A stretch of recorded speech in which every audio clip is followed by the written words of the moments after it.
Ingkang tudat kinurmatan saderengipun pagelaran Sandiwara Ketoprak kalajengaken ing mriki pihak saking panitia badhe ngaturaken sambutan pramila dumateng panjenengan sedaya panitia kula aturi minggah wontening panggung pagelaran Sandiwara Ketoprak.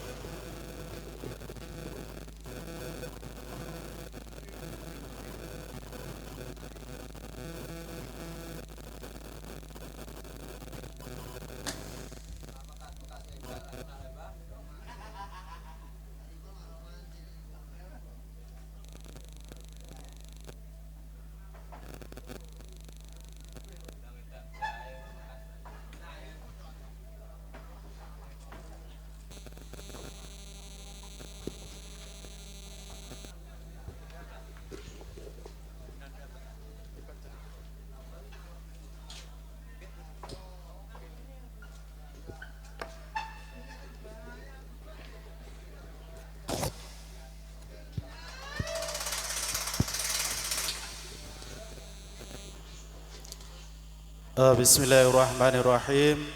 Assalamualaikum warahmatullahi wabarakatuh.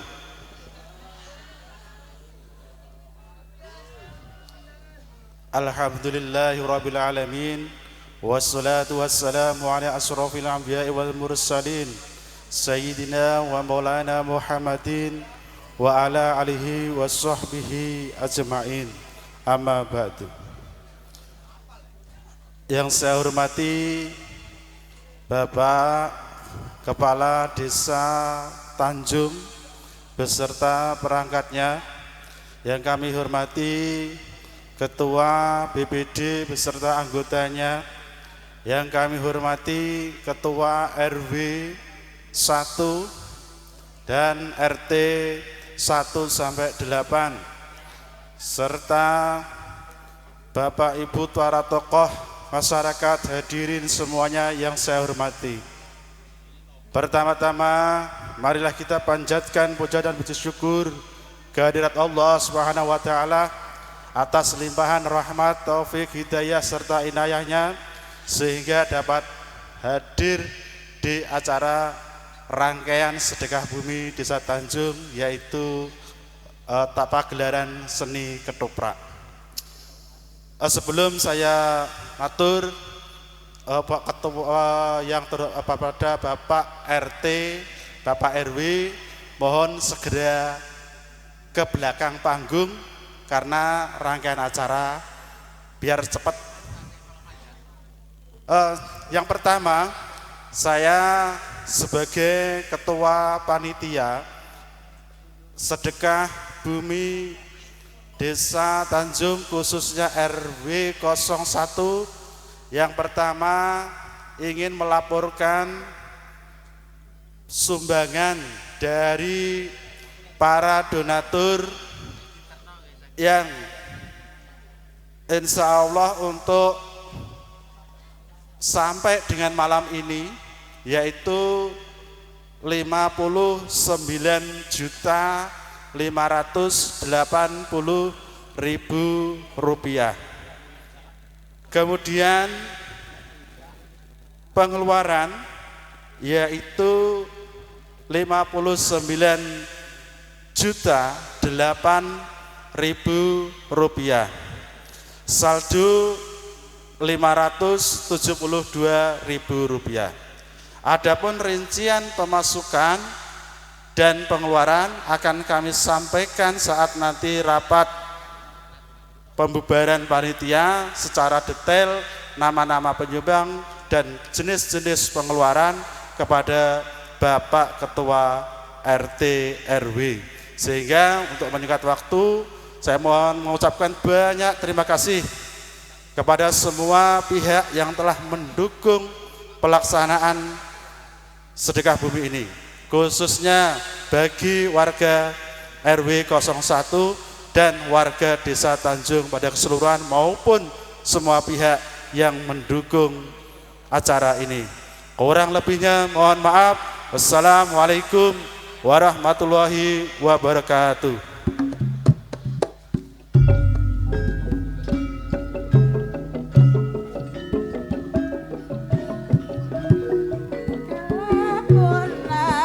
Selanjutnya untuk Bapak Ketua RT 1 sampai 8 mohon ke panggung beserta Bapak Kepala Desa.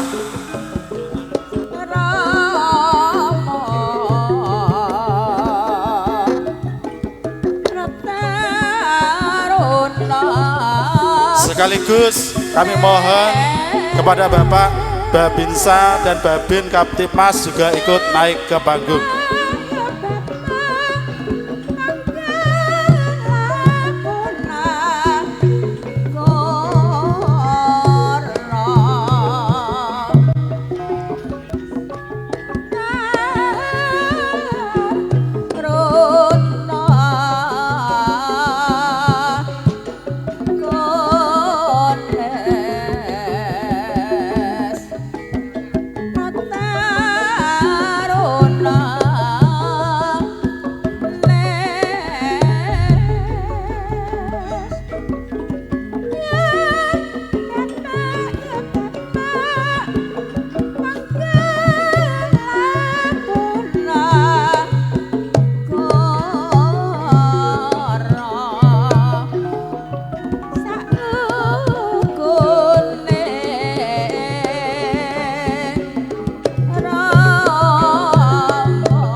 Selanjutnya sambutan dari Bapak Kepala Desa, monggo Pak.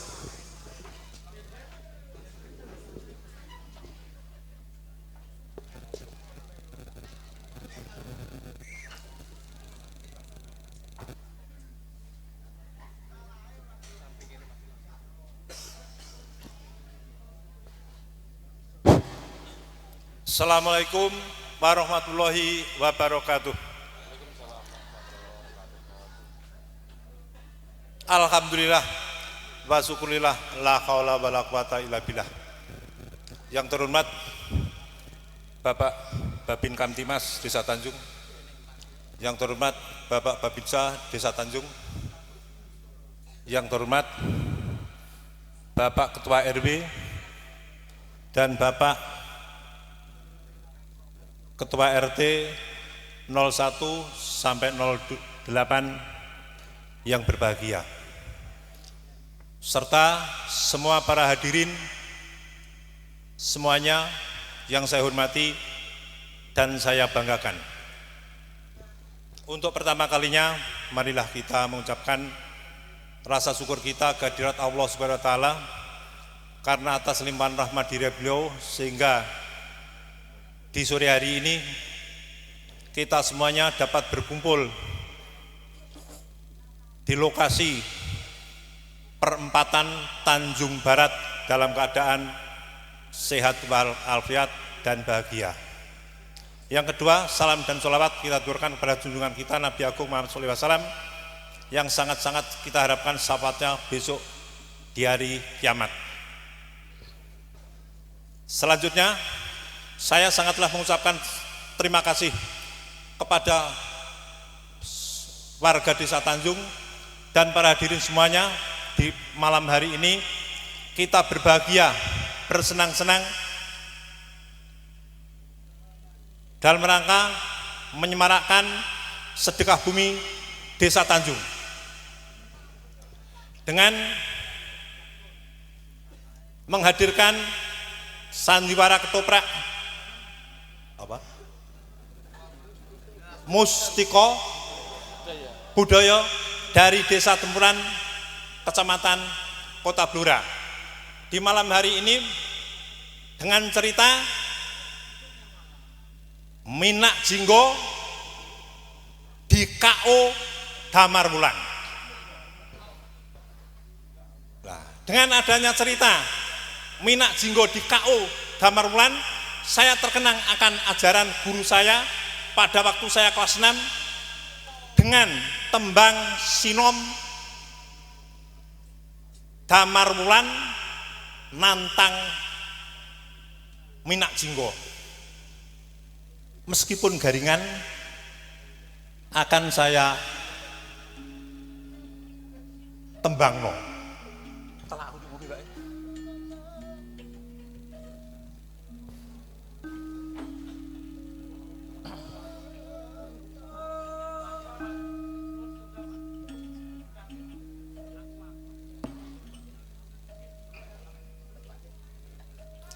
Seah mengenang masa lalu jadi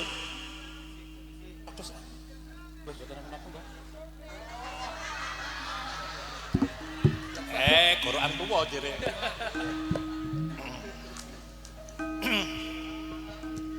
sun iki dutane noto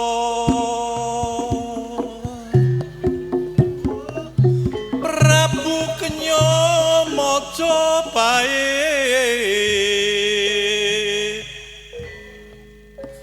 kekasih Damar sesongko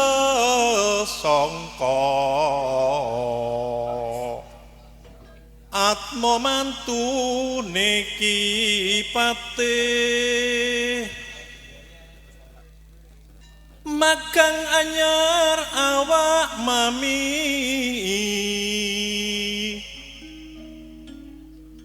Lastobisma prapta ningsun dinutara pati ning dia kinen maca murdan toji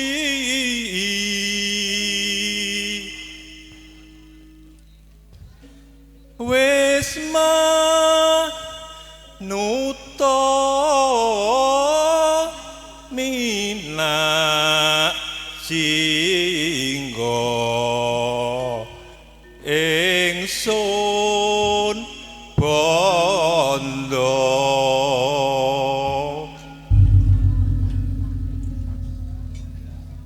kaping kalihipun kula badhe nyuwun lagu kelingan nalika jaman cilikan kula.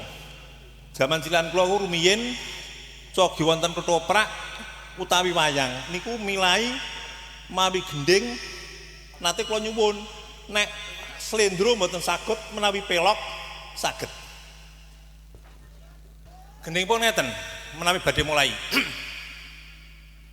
titenono wong cidra bakal cilaka titenono wong cidra bakal cilaka cobi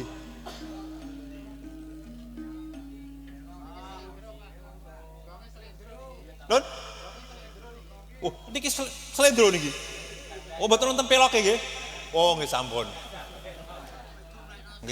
matur nuwun kula pengen panggih kalih Pak Ketuanipun sedap Pak Ketua Ketoprakipun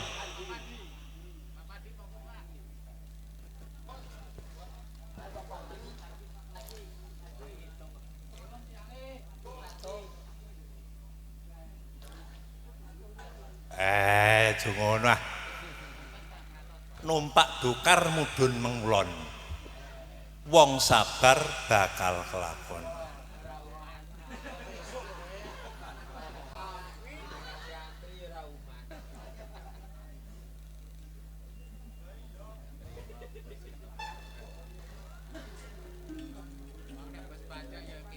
Boten apa-apa Pangaken kula Subakri. Kula Pak Pandi. Pak Pandi. Pimpinan Mustika Budaya. Alhamdulillah. Kula mangertos dalem panjenengan madhep ngidul. Soal kula gadah besan wonten temuran. Pak Sarik Joko. Pak Sarik Joko kajenge Pak Sarik. Nggih. Nuwun sewu, kula nyuwun sepatah dua patah kata saking Bapak Ketua Ketoprak.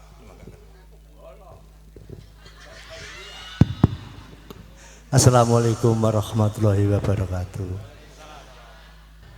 Ingkang kula hormati panjenengan Bapak Kepala Desa Tanjung, saha sak perangkatipun, saha RT RW, Pak Babinsa, Babin Kamtimas, sedaya para sepuh, pinesepuh ingkang kula hormati ugi. Ing mriki kula matur suwun kerawuhan panjenengan sami saha ngrawuhaken Ketoprak Mustika Budaya. Mugi-mugi warga masyarakat Tanjung dipun paring slamet wilujeng, mboten wonten alangan setunggal punapa-punapa, lan kula pesen dumateng para kaneman ing dalu menika ingkang mirsani pagelaran mugia dipun nikmati ampun ngantos ndadosaken congkrah utawi tukaran nggih. Pramila kula nyuwun kesadaranipun kanca-kanca kaneman. Namung makaten atur kawula mbok bilih wonten tumpang sawipun anggen kula matur kula nyuwun gunging samudra patsami. Akhir kata wabillahi taufik wal hidayah. Wassalamualaikum warahmatullahi wabarakatuh. Matur nuwun. Lan mbok menawi wonten aturipun Mbah Lurah ingkang kirang merani penggalih, Mbah Lurah nyuwun pangapunten sak kathahipun. Akhir kalam. Wassalamualaikum warahmatullahi wabarakatuh.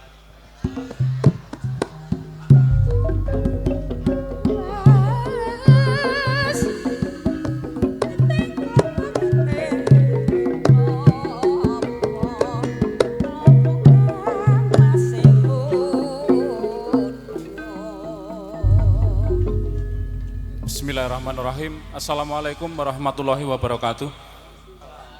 Yang kami hormati bersama Bapak Kades Tanjung beserta perangkat, kemudian dari segenap warga masyarakat Tanjung, Etan, Kulon maupun yang dari dukuh kelompok nggih. Kemudian dari RT RW beserta segenap panitia. Saya Babin Kamtipmas beserta Bapak Babinsa, Bapak Sertwedi mengucapkan terima kasih yang sebesar-besarnya kepada warga masyarakat Desa Tanjung yang sudah mampu menciptakan kemeriahan serta mendatangkan rezeki banyak kepada semua orang yang hadir dari 3 hari kemarin sampai dengan puncaknya pada malam hari ini. Saya selaku Babin Kamtipmas beserta panitia sudah ada kesempatan yang intinya pada malam hari ini saya meminta atas kesepakatan dari pemerintah Desa Tanjung beserta panitia dari awal kegiatan sampai dengan puncaknya adalah pada malam hari ini. Adik-adik sekalian, ibu-ibu ataupun orang warga yang pendatang di luar dari Desa Tanjung, saya minta perhatiannya. Desa Tanjung sudah mengadakan kegiatan yang begitu meriahnya, yang begitu antusiasnya. Bahkan di media sosial kita bisa menonton kemeriahannya, kekompakannya. Saya meminta tidak ada malam hari ini keributan.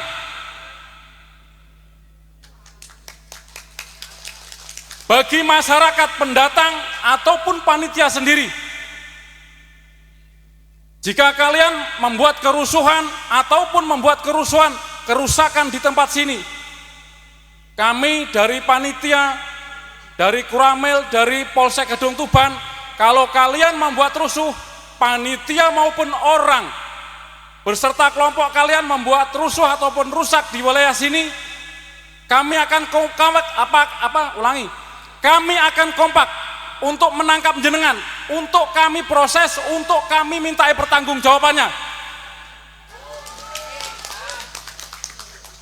Saya ulangi lagi, malam ini puncaknya terakhir untuk kegiatan masyarakat Desa Tanjung. Tidak ada yang membuat rusuh. Ayo kita bahagia bersama-sama.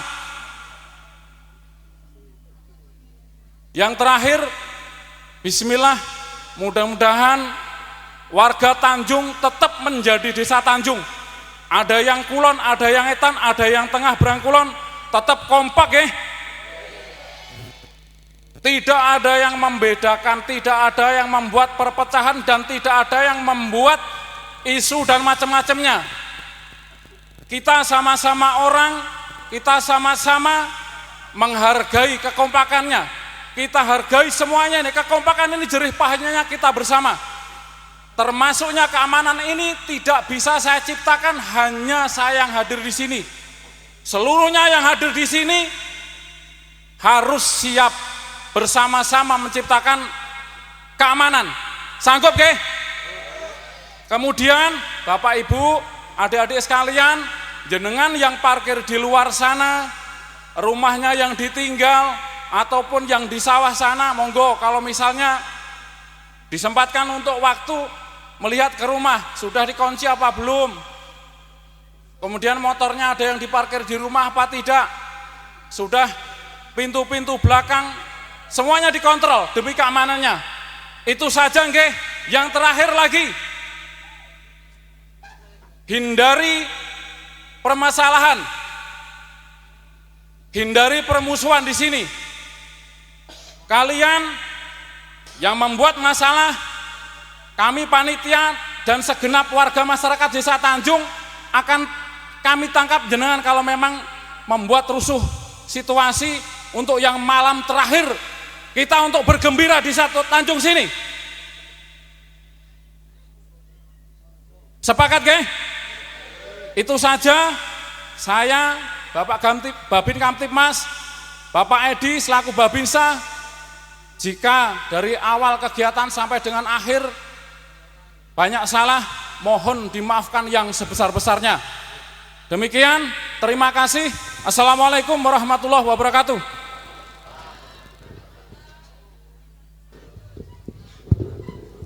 Selanjutnya ada kegiatan apa? Batek kupat luar. Monggo penanggung jawab ketoprak dari Mas Tamrin, Mas Warsito, Mas Patkur, Mbah Rus, niki monggo dipun batek kalih Pak Lurah, kalih Pak RW. Monggo Pak RW mendekat ke Pak Lurah. Ini sebagai wujud bahwa cita-cita masyarakat Tanjung nanggap ketoprak pun terkabul. Nggih. Oke, 3, 2, 1.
rinenggo sagunging pakurmatan nuwun para lenggah kakung Sumawana putri ingkang tudhat kinurmatan sugeng dalu sugeng pinarak saha sugeng pinanggih kaliyan kulawarga agung pagelaran Sandiwara Ketoprak Mustika Budaya ingkang mijil saking dusun Tempuran Kecamatan Blora Kabupaten Kitha Blora ingkang dipun sesepuhi panjenenganipun Bapak Pandi saha kabiyantu Ibu Yesika. Para sutresna budaya mekaten tari gambyong kangge manyukuta panjenengan sami saha kangge nglipur manah panjenengan sedaya.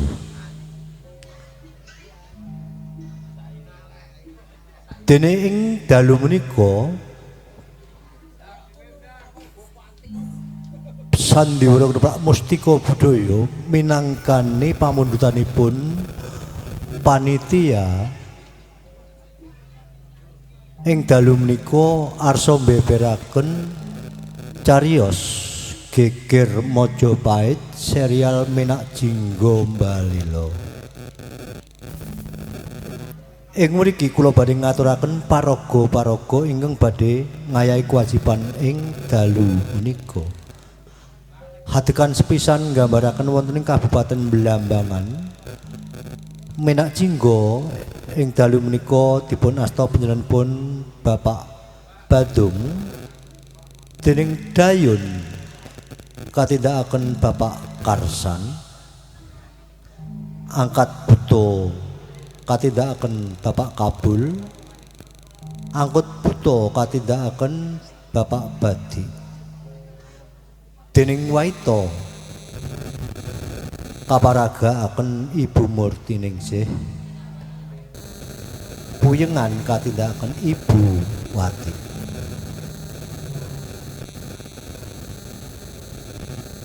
Hadekan salajengipun wonten ing Keraton Majapahit. Kencana wungu katindakaken Ibu Ramiatun dening Patih Lugender kaparagakaken Bapak Eko. Layang Seta ing mriki kaparagakaken Harminto, layang kumitir katindakaken Bapak Jamin dening Koncar katindakaken Bapak Londo. Wonten ing Pertapan Paluwembu Sentanu Murti katindakaken Bapak Sumarno, Palubi katindakaken Ibu Yayu. Damar Wulan kaparagakaken Mas Pujo dening Anjasmara katindakaken Ibu Yayu. Panjenengan badhe kalibur rapat utadagelan karamayaken Buntung Jarot saha kabiyantu Kemot. Para lenggah pekaten paraga-paraga ingkang badhe ngayahi kewajiban ing dalu menika. Kula minangka wakilipun rombongan Sagotrah menawi wonten tumpang sawipun anggenipun nindakaken kula nyuwun gunge samudra patsami asanti jaya jaya wijayanti nirsambikala sekali merdeka tetep merdeka mustika budaya tetep jaya jaya.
ora bisa lali nganti besok tumekaning pati kuwi wis janjining minak jinggul Bisma amarga endahing pasuryanmu.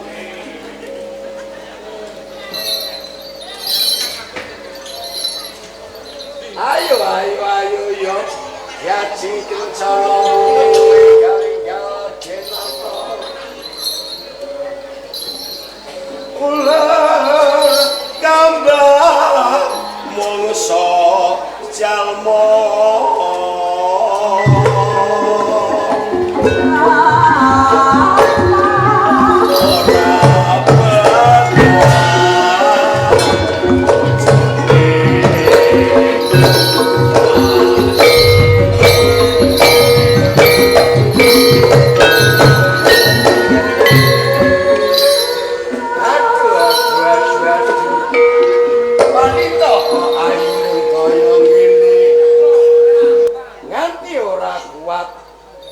rasane ngatiku ngono ya boten kiat batosipun panjenengan pancen bener kaya nggih sumangga dipun bacetaken pripun nika kita piye nanti si solar iki emang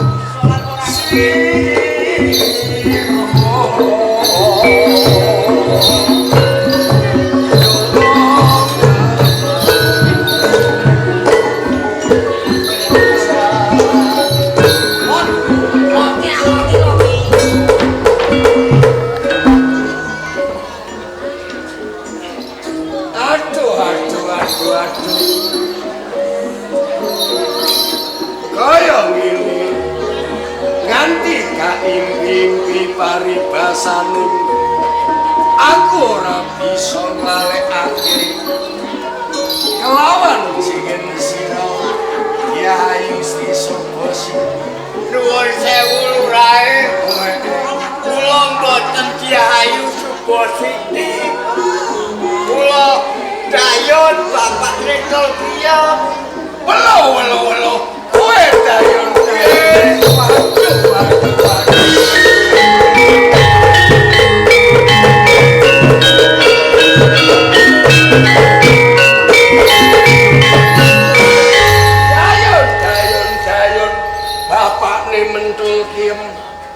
Mendel kiyem niki napa? Kowe kiyem kowe iki dayon bapakne Tulkiem. nggih lurae. Lah kok kowe nyaru-nyaru anggonku lumbaning asmara kelawan Dyah Sri Subasiti. Nuwun sewu lurae, sampeyan iki mboten lombang asmara kalih Dyah Kencana Wungu. Ning sampeyan lombang asmara kalih Dayon. Loh, mau sing tak rangkul, sing tak bopong, mau kowe ngono ya nggih. Aduh, iki piye ngono ya aduh. Ngene ya. Sampeyan iki terus Aduh. boten maipun nek sampeyan lam-lamen kalih Dyah Kencana Wungu. Pancen yun Boten beda kalih nom-nomane Dayon. nom-nomaning piyen Nek nate lam-lamen kados sampeyan. kaya ngono. Nggih, sing kula pondho niki mboten mbuke Tulkiem niki mboten. Lah sapa kuwi? Sing kula pondho sing kula urus niki wedhus. Wedhus nggih. Aduh. Nek kaya ngene bebek mangan kairut yun. Awak sobek turut-turut. Bener yun. Jangan lombok rasane pedes yun. Jangan lombok rasane pedes. Bocah wedok sangsaya pantes. Iya. Pantes ngono yung. Pring kuning mangklung ning wetan yun sing lancir kuning jadi rebutan. Waduh kowe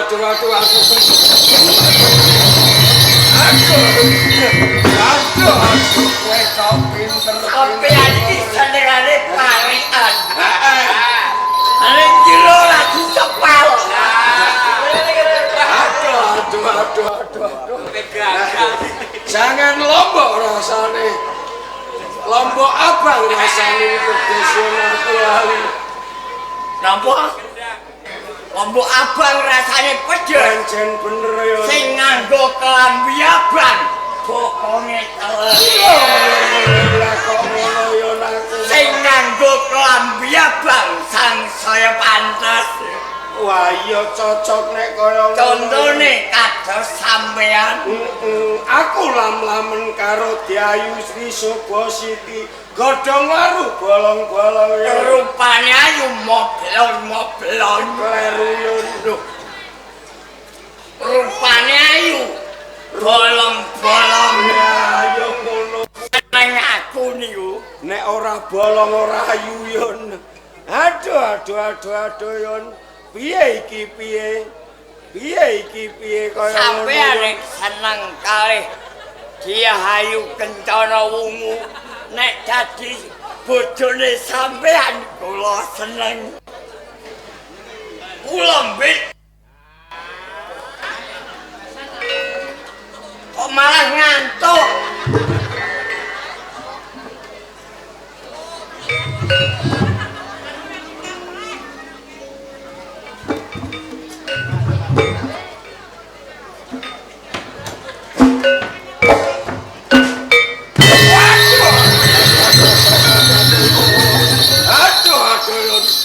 Kok ngene iki piye yo? Sampeyan nggih malah ngantuk kok. Aku mau ngantuk yo. Pancene aku ngantuk mergo babar blas aku urung nate turu ngono. Ngantuk ngoten iki lek padha karo turu. Dayon. Kula lurae Dimen. Apa sing dadi karepku keturunan Timbalono? Kakang angkat buta lan angkut buta supaya ngadep ana ing pangarsaku. Aye kita kan kawuh lurae.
Mumpung kesempatan iso gambar.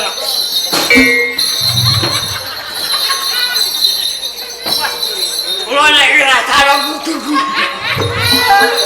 Ana wong ngantuk kabeh. Lu aneh.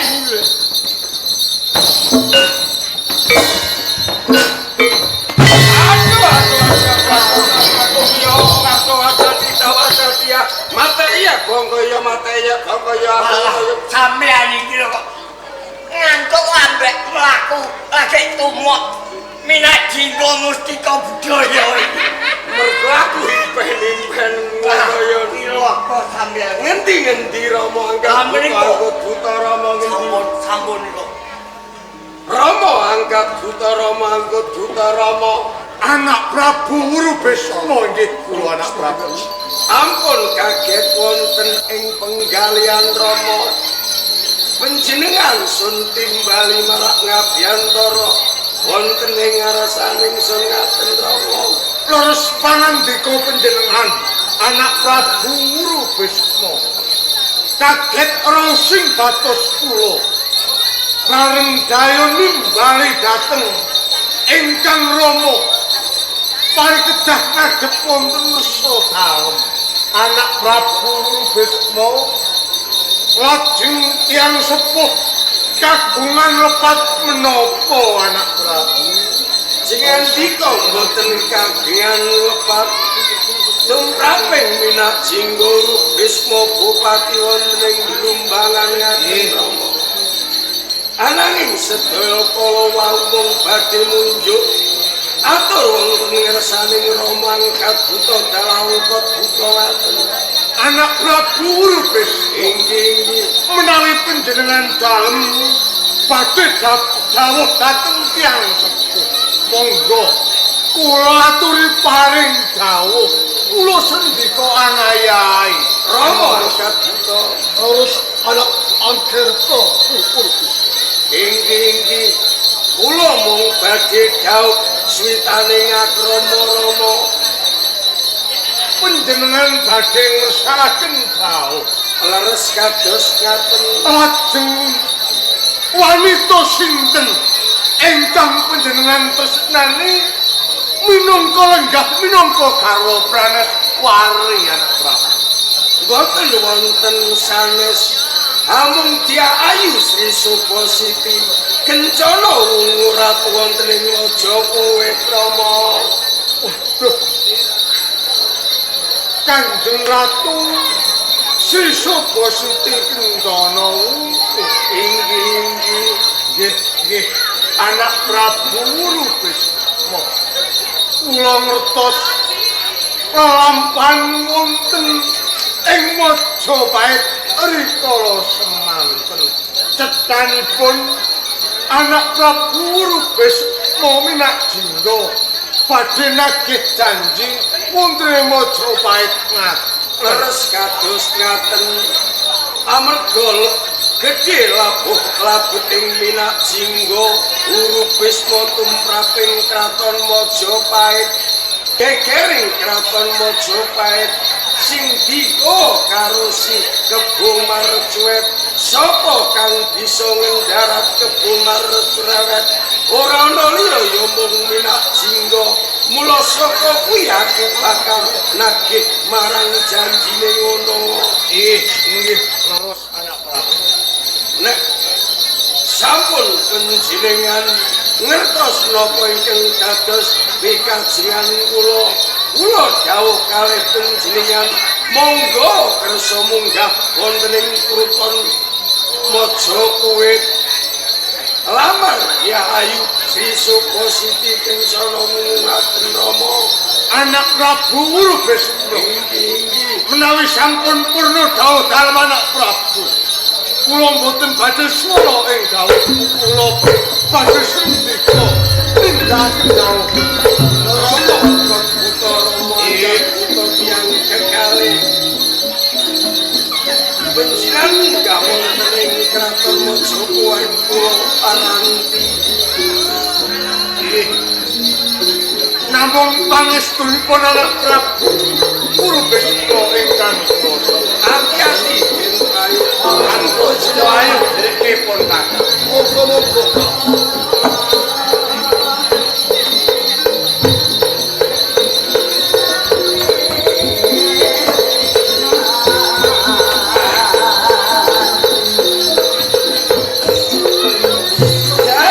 dayon bapak ning toyo kula urae ganti warung rawu Rama anggap buta kang ninggaling buton Majapahit kula semanggaaken urae mula saka ingsun bakal munggah ana ing sanggar palanggapan derekake aku ayo monggo.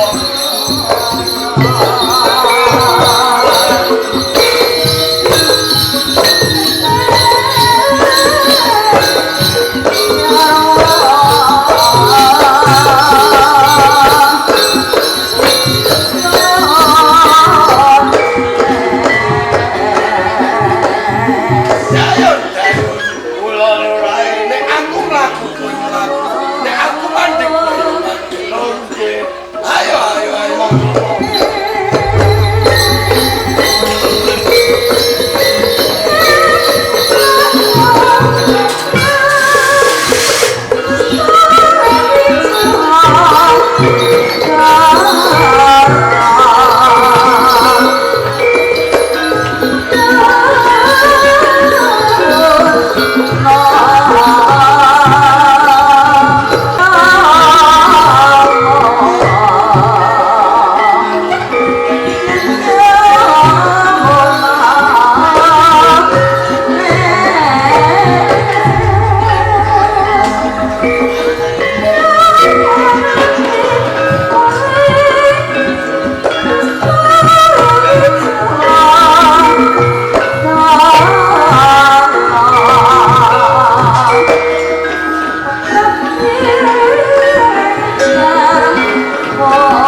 Nuwun sewu Juwita Ratu. Kalenggan punika ngersa dalem. Sampun kadhep para nayaka praja.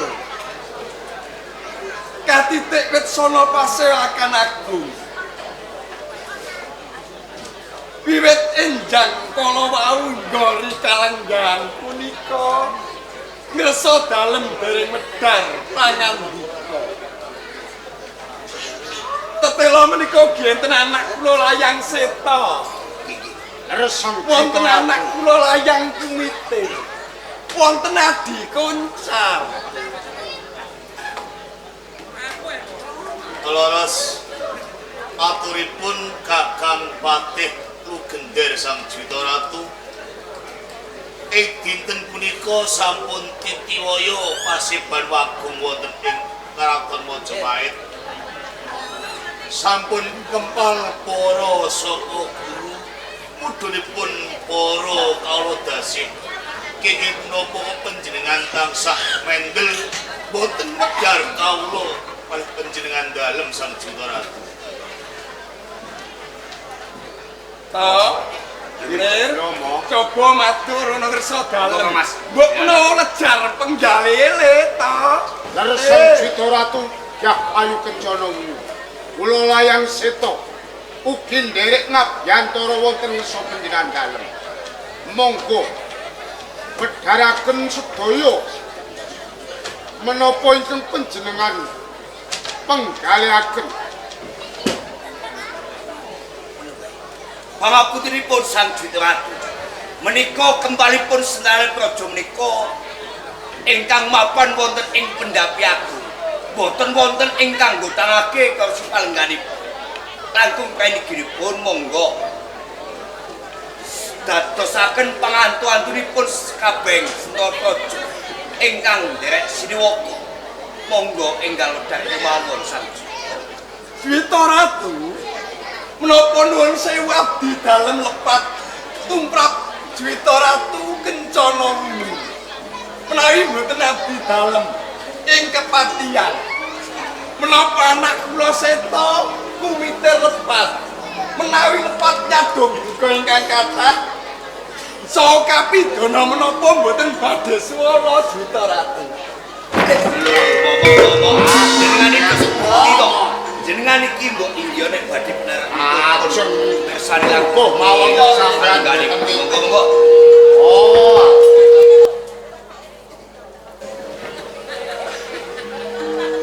Menika Piswanan Agung wonten ing Majapahit. Kaluran Juwita Ratu.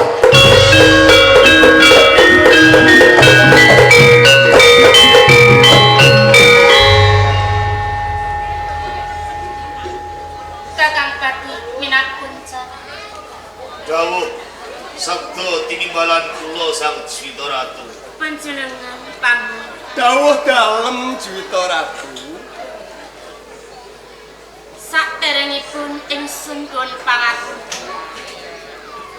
Menawi toh wonten ing Piswanan Agung, ingsun tansah mlampah. Awit ingsun nggalihaken kawontenanipun wonten ing negari Majapahit. Ngantos wekdal sakmenika dereng wonten kerampungan. Kaporo saking tumindakipun Pinak Jinggo Ikuru Bisma. Sakmenika malah murtad wonten ing negari Majapahit. Sampun kathah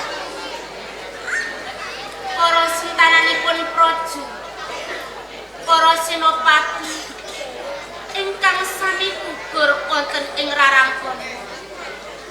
Kadosta Sindura saking Rangga Jambi saking Lumajang, Rangga Lawi saking Tuban, Paman Pati. Lajeng sinten mangkenipun ingkang saged ngendhekaken tumindakipun Pinak Jinggo Ikuru Bisma Paman Nyuwun pangapunten Juwita Ratu. Kula mboten naiben gempalipun penggalih ngersa dalem Sang Jwita Ratu Kencana Wungu. Krana salebetipun guguripun keng woing Kediri Sindura. Guguripun keng wonten Kadipaten Tuban Ranggalawu. Ngersa dalem nyumelangaken kawilujengan negari Majapahit.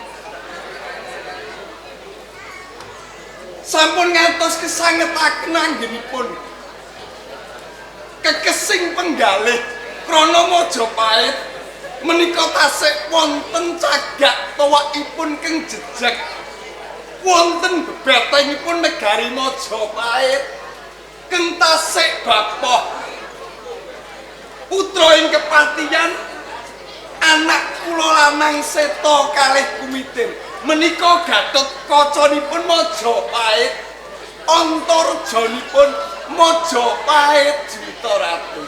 Inggih Sang Jwita Ratu, pancen aturipun Kanjeng Rama. Lamun to panjenengan menika nguwatusake katentreman ingkang mapan wonten ing Majapahit, panjenengan ampun sumelang. Bilih ing wekdal mangke kula dalah Kangmas Layang Seta ingkang mangkiripun bentengi lamun to Majapahit wonten payo-payo. Bangkita Kangmas, monggo. Ngono to. Nggih, Mo, nggih. Pangapunten Sang Jwita Ratu. Yen to kepareng kula badhe sami rembakan kalih Kakang Patih Lugender ugi Layang Seta kalih Kumitir. Nyumangga Kakang Pinak. Matur suwun sanget. Kakang Patih Lugender Adi Minak Koncardi. Panjenengan ngendika yen to putra panjenengan kalih Layang Seta dawah Layang Kumitir wonten wayangan ibarat Gatotkaca lan Antarja minangka betengipun Praja Majapahit. Pancene mengkono di Minak Koncar. Napa panjenengan boten kemutan? Bupati Kediri Sindura menika gugur wonten ing Larang Gonok Pejah saking astanipun Urubis nggih Minak Jingga. Kamudian ugi mangertosi Bupati Tuban Sironggolawe wonten paribasan tiyang sekti Mahambara pitataning dewa wonten paribasan ora tegas bapak paling pandhe sane Gendrendra ugi gugur mengsah Urubis Minak Jingga. Lho kok panjenengan nyongol-nyongolke putra sampeyan kalih Layang Seta dawah Layang Kumitir kamangka sak ngertos kula wonten ing kraton Majapahit saben-saben wonten gedhah saben-saben wonten perangan boten ketingal irunge Layang Seta kalih irunge Layang Kumitir. Oh, ngeten iki lho cetha. Nek paman Minak Kundang menika ngiyas lawan Kangmas Layang Seta dalah kula. Lho lak kira kasunyatanipun anggenipun unjuk atur wonten kersanipun Sang Jwita Ratu Kencana Wungu. Cetha bilih piyambakipun menika ngiyas. Lah wong durung ngerti. Lah, Gatotkaca Majapahit karo Antarjane Majapahit to. Apunten Kakang Patih Lugender yen to kacetha Layang Seta pendane Gatotkaca. Nggih, kula pengen ngertosi Kang mongko Gatotkaca menika bisa mabur. Heeh. Kula pengen ngertos yen to pancen Layang Seta saged mabur. Kula pitados kabeh suci. Monggo panjenengan buktake. Mas, pripun kok? Pamanmu pengen bukti le. Pengen bukti? Iya. Kula kedam mabur kok. Bukteke monggo. Monggo pun buktake Kang Mas. Kersane pitados ya. Paman Koncar Ben ngerti kadegdayan. kersane ngertos kula mabur wonten Jangkara. Gaduli mo. Ya, Lho kok gaduli. Lho mabur kok digaduli to le. Nek kula mabur niku mboten niku kok. Lah mangkene kula kecantol pring-pring niku. Lho nek kecantol pring-pring pripun? Lho mabur kok nyantotole. Lah mengke kula mboten saged mudhun to. Ayang sedot, nek nganti ke mabur kecantol pring aku sing gutek. Angkus.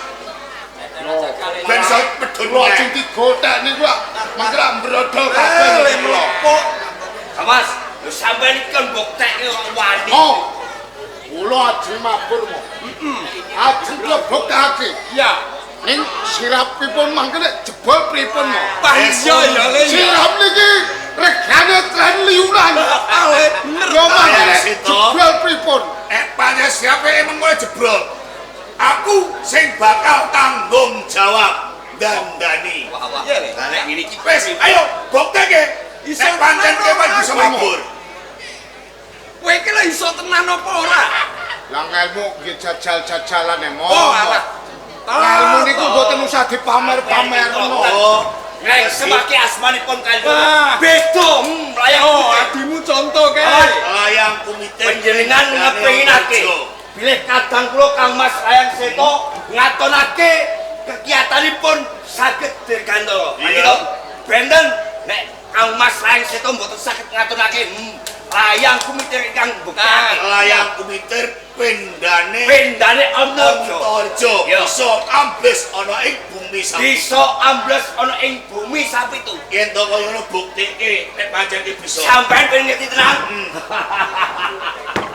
ambles iya ya niki badhe kula buktekke sakniki napa sesuk sok bar bodho ae le sampean nggih kok yo saiki aku ngerti ya nggih buktekne lho buktekno ngene wae dibuktekne iki koyo aku lho mesti wani kelakon ambles ah iya aja omong ae sik ter lho sewu niki kula buktekke teng mriki iya yo kepengin ngerti Antareja kae iso ambles bumi le ambles bles pamanmu kon cari kepengin ngerti kadek janyamu yo iso ambles bles kula saged mo ambles wonten sakjroning bumi kula nggih saged iso nggih ning kula nate ambles niku mboten balik kok mboten saged balik oh alah to rangkep ae sumite bukti ngeten nggih umpami kula mbuktekke wonten ing salebetipun pendhapi aku kula mboten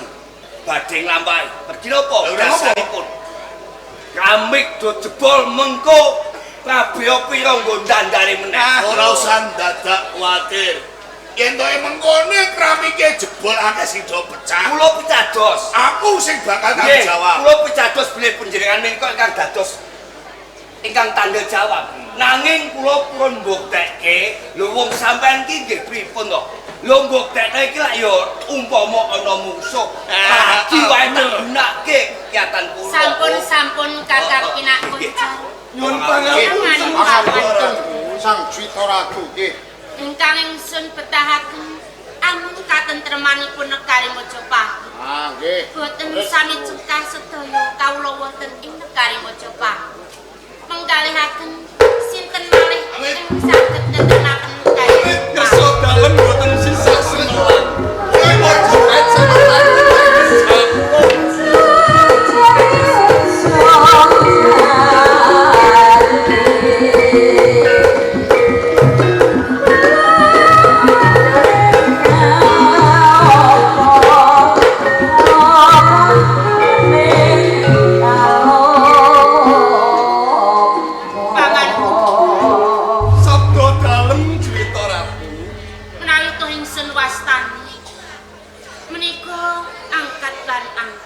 kaluran Cita Ratu mila wedal sawetawis mendha paman ingsun badhe murga dhateng angkatan angkut ngesti dawuh totir gitu angkat lan angkut nggih kula sang Cita Ratu anggon sira marak swanane saningsun tak aturi kapara ngarsa oh ngaten nggih nyuwun pangapunten saderengipun pun keparengaken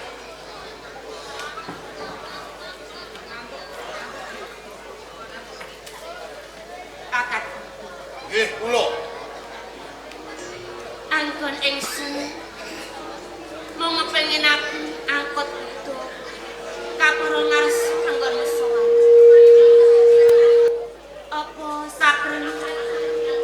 menika wigatan kelawan ingsun.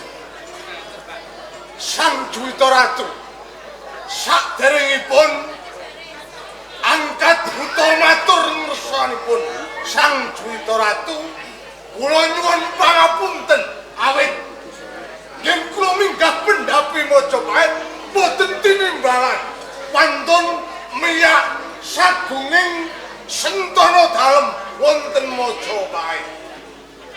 Sang Juwita Ratu sedhatosipun yen kula minggah pendhapi Majapahit nampi dawuh dalem anak Prabu Wurubisma Minakjika wonten Nambangan. Yen to sira nemban dawuh Kanjeng Dipati Minakjika Wurubisma. Nemban dawuh sing kepiye angkat? Kula kapulih ngaturaken awala kunjuk ngersa dalem Sang Juwita Ratu. Bakal maring kinawala kelawan ingsun. Nggih. Yen to kaya mangkono. Enggal paring kelawan ingsun nawala sing kok as. Oh, kados ngaten. Nggih, istirahaken.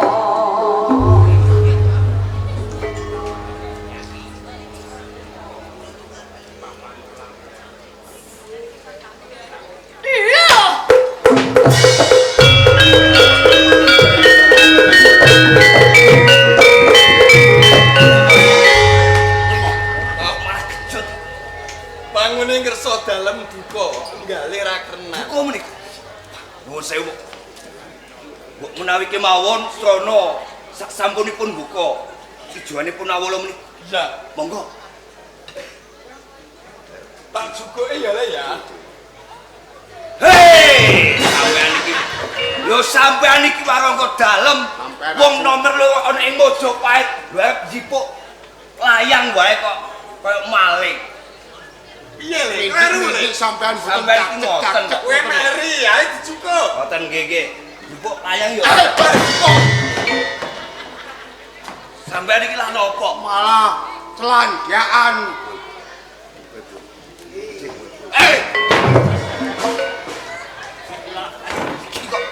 Angkot tiket melu le. Nggih. Ngageti wong. Kenah? Iki layang nggo dumuk-dumukan. Kak, angkot tiket. Nggih, Kakak. Sadar ya le ya. Nggih.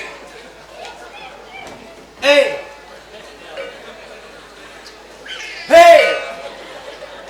Ho. Sampeyan iki nggih ngoten kok, monggo to. Kawula saka Blambangan. Nggih, monggo. Iki kawula. Hah? Ter. Nggih. Dipun mo? Kula mo. Dipun. Rungokke ya le ya. Nggih. Dipun. Rungokke layang iki tak macane. Kalian tuh mo. Yo sampeyan iki pripun? Lho kok kleru sing bener piye le? Sing bener iki to lan kowe Tir iki ana nawala tak wacane. Nya. Lho. Lah karo maca kok kowe meri karo bapak le. Ngono sampean. Iki Mas. Nah, nggih. Awas lek to. Niki lan sampean mo.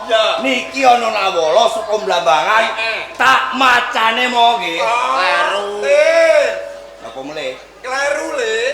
Lah sing bener. Tak wacane.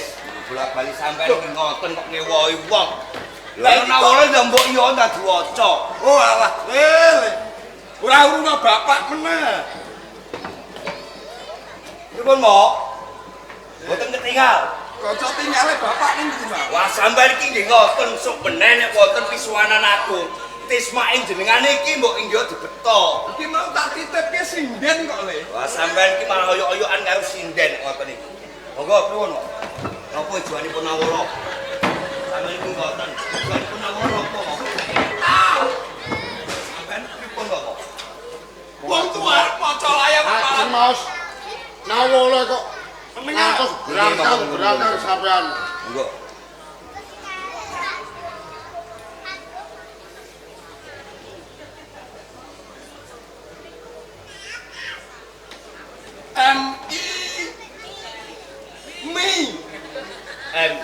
Mi. Ya. Nggih. NO no. No. Unine. Mi didosokno meten. Kok sampean iki me didosokno meteng iki lho. Sambungane iki napa? Ngerungokke ya. Nggih, monggo. Serat Katon Juwita Ratu Sri Suba Siti. Nggih, Juwita Ratu Kencana Wungu Majapahit. Pedal kalenggan punika panjenengan sampun kula sumastakake kreta Joli Jempana.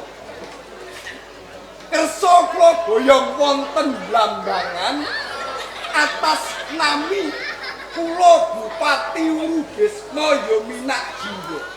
Lamun ora kersa Majapahit tak bumi angus. Woe iya.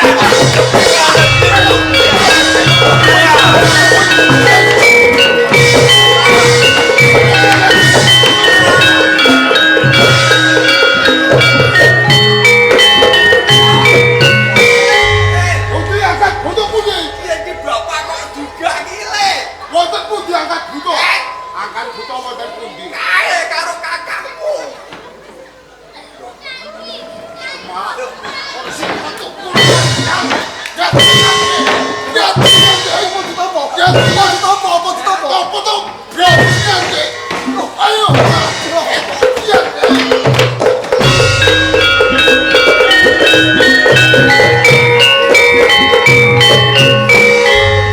Iyo gathuk le. Cocok jos matok. Pangapunten Kakang Batin Gede. Sampeyan tingali putra sampeyan layang seto, layang mitir. Molo kalih angkat buta lan angkut buta kok katon remen penggalih sampeyan. Ayo seneng no dikoncal. Pangapunten Kakang. Wonten ing Praja Majapahit angkat buta kalih angkut buta menika menapa? Cetha duta saka Blambangan. Duta saka Blambangan saka Minak Jingga Urugesna. Iya. Duta kamari kedahipun dipun apaaken? Ayo disunggata sing becik.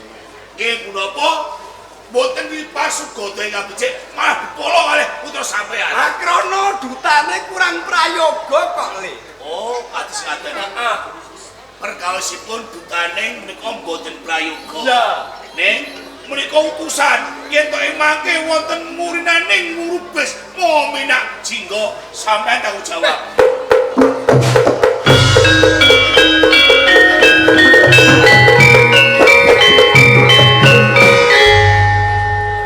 Wong wiwit nom nganti saiki tuwa kok isine ceklekan aten koncar. Ora gagas koncar. Bakune swing Seta Kumitir wis ngatonke kaprawirane ora ngrungu Juwita Ratu kesengsem marang tandang gayange Seta karo Kumitir. Seta tak cadangke dadi ratu, Kumitir dadi patih, Seta mengku Juwita Ratu. Majapahit aku sing regem.